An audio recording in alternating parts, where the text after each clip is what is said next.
मेरे साथ मेरे साथ एक ऐसे शख्स बैठे हुए हैं, भले ये पॉपुलर भले नहीं हुए हैं, लेकिन अगर इनकी मैथ के बारे में इनसे बात किया जाए तो हम इतना दावे के साथ कह सकते हैं कि इनसे बेहतर कोई नहीं हो सकता है। हम देखें, बहुत सारा विद्वान लड़का पढ़ाया है, सब अच्छा पढ़ाते हैं, ऐसा बात नहीं है, लेकिन इस सब जगह सब रूप में ढल जाते हैं। आइए उन्हीं शख्स से आपको हम अभी तो रूबरू परिचय कराएंगे, जिनका नाम रतन कुमार रंजन है, जो अभी डीके एकेडमी कोचिंग के गाइड करते हैं, गाइडलाइन करते हैं। और अभी वर्षों वर्ष देखने में बच्चा जैसा लगेंगे, चेहरा भले थोड़ा सा फीका जैसा लगे, लेकिन मैथ जो पढ़ा देंगे, हमें नहीं लगता है कि ऐसा कोई मैथ पढ़ा सकता होगा। जैसे मेरी तक जानकारी है, उन्हीं से अभी आपको रूबरू कराएंगे और उन्हीं से आपको अभी हम बात करवाएंगे कि रतन सर, मैथ का आप इतना प्रोफेशनल टीचर कैसे बन गए और कैसे इतनी आपकी जर्नी मैथ में है। तुरंत अभी आपको मिलवाते हैं। बहुत बहुत धन्यवाद सर, डीके एकेडमी डायरेक्टर महोदय दिनकर कुमार। आपने मैं बताने के लिए कुछ चांस दिए कि आप कैसे तैयारी करते हैं मैथमेटिक्स का। तो वही बात हम आप लोगों को बता रहे हैं। जिस समय हम पढ़ाई क्षेत्र में थे, अपने क्लास में पढ़ते थे, तो उस समय हम बहुत ही वीक थे मैथमेटिक्स में खासकर। और हमारे टीचर बहुत ही हमको मदद करते थे पढ़ाने में, लेकिन हमको खास समझ में नहीं आता था। और हमारे जो दोस्त लोग थे वो भी हमें बहुत इंसल्ट करते थे कि आपको आता कुछ नहीं है समझ में, और पढ़ाई में बहुत ही कमज़ोर हो। फिर बच्चे लोगों की बात सुन करके, उस दोस्त लोगों की बात सुन करके मुझे बहुत ही तकलीफ़ हुआ मन में, और घर में आकर के सोचे कि हम इतने कमज़ोर कैसे हैं मैथ में, जबकि मेरे पास भी नॉलेज है। और मेरे पास जो नॉलेज है वो सारे बच्चे के पास भी उतना ही नॉलेज है जितना मेरे पास है। तो फिर वह मेरे से आगे क्यों है, इसके बारे में हम रात में बहुत ही सोचे। और अगले दिन जब हम क्लास गए तो जैसे ही इंसल्ट करने की किसी बच्चे ने कोशिश किया, तो हम झट से खड़ा होकर के पूरे क्लास को चैलेंज किए कि आज के बाद से अगर कोई बच्चे अगले दिन से कोई भी मैथमेटिक्स में अगर मेरे से आगे हो जाएं, और कोई टीचर अगर कोई हिसाब बोर्ड पर दें और मेरे से पहले अगर कोई बना के दिखा दे, तो उस दिन से हम पढ़ाई छोड़ देंगे।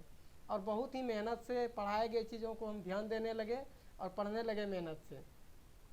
इतना ही नहीं, क्लास में देने वाले जितने भी टास्क थे उसको हम कई बार बनाते थे, कई बार प्रैक्टिस करते थे। और क्लास में जब भी हिसाब बोर्ड पर लिखा जाता था तो बहुत ही फास्ट बना करके दिखाते थे कि मेरे से पहले कोई भी बच्चे नहीं बना सके।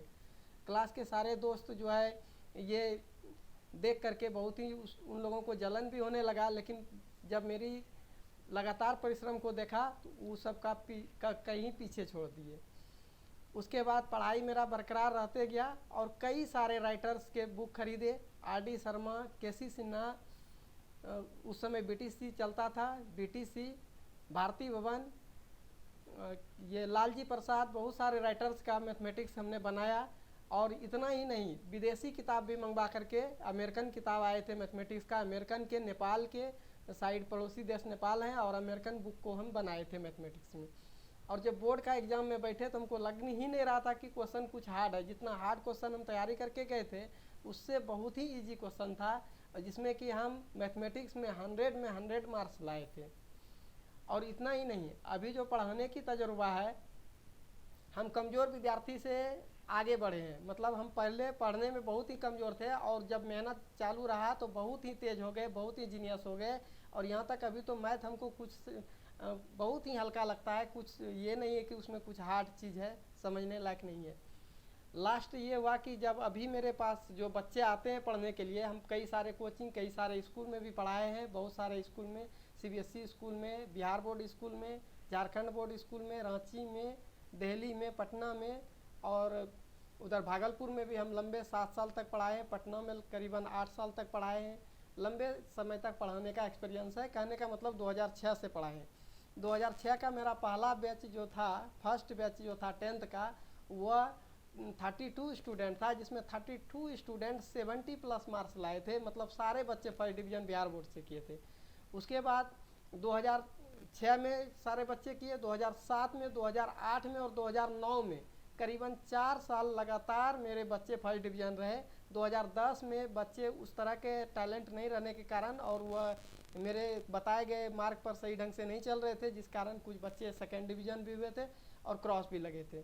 उस समय मेरा बहुत ही उत्साह कुछ कम हुआ कि मेरा पढ़ाने में कैपेसिटी घट गई, फिर भी हम लगातार मेहनत करते रहे।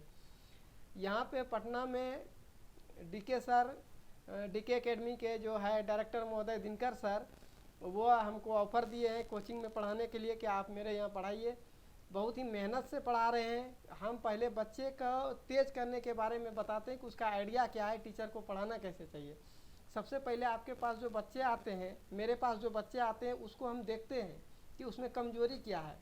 उस कमजोरी को समझते हुए उसका बेसिक को मजबूत करते हुए, चाहे कितने टाइम भी लग जाए, उसको जीरो लेवल से हाई लेवल तक ले जाने की कोशिश करते हैं। मेरा फर्स्ट टारगेट रहता है कि वो जीरो लेवल पे है तो जीरो से ही उसको शुरुआत करते हैं। जो फर्स्ट बार आता है, वो कितनों भी टैलेंट बच्चे रहते हैं, या कुछ बच्चे तेज भी आते हैं मेरे पास पढ़ने, कुछ कमज़ोर भी आते हैं, तो कितनों भी तेज रहते हैं उसको हम जीरो समझ करके जीरो से ही पढ़ाना, हम अपने आधार से पढ़ाना शुरू करते हैं और हायर लेवल तक ले जाते हैं। और जो कमज़ोर बच्चे रहते हैं उसको भी जीरो से स्टार्ट करके उसको भी हायर लेवल तक ले जाते हैं। एक समय ऐसा आता है जिसमें बोर्ड नज़दीक रहता है, वो जीरो लेवल के बच्चे जो कमज़ोर से कमज़ोर थे और जो तेज थे, दोनों एक जैसे पढ़ने में हो जाते हैं और सारे बच्चे एक जैसे रिजल्ट को प्राप्त करते हैं। इसका वजह पढ़ाने की एक सही शैली, सही तजुर्बा और सही अंदाज है। जिस तरह से हम कमज़ोर से आगे बढ़े हैं, उसी तरह हम चाहते हैं हम बच्चे को भी कमज़ोर से आगे बढ़ाने की कोशिश करते हैं। हम आप लोगों से रिक्वेस्ट करते हैं कि डीके एकेडमी में ज्वाइन करके हमसे मैथमेटिक्स पढ़कर देखें, ताकि आप लोगों को समझ में आए कि कैसी पढ़ाई होती है और मैथ क्या होता है और बनता कैसे है। जो तुमको हार्ड लग रहा है वो कुछ ही दिनों में बहुत ही ईजी लगेगा, और बोर्ड का एग्ज़ाम का क्वेश्चन क्या, उस तरह के कितने सारे क्वेश्चन आप 3 घंटे में क्या 1 घंटे में सॉल्व करके एग्ज़ाम में आओगे और सारे के सारे क्वेश्चन सॉल्व करके आओगे। Thank you very much.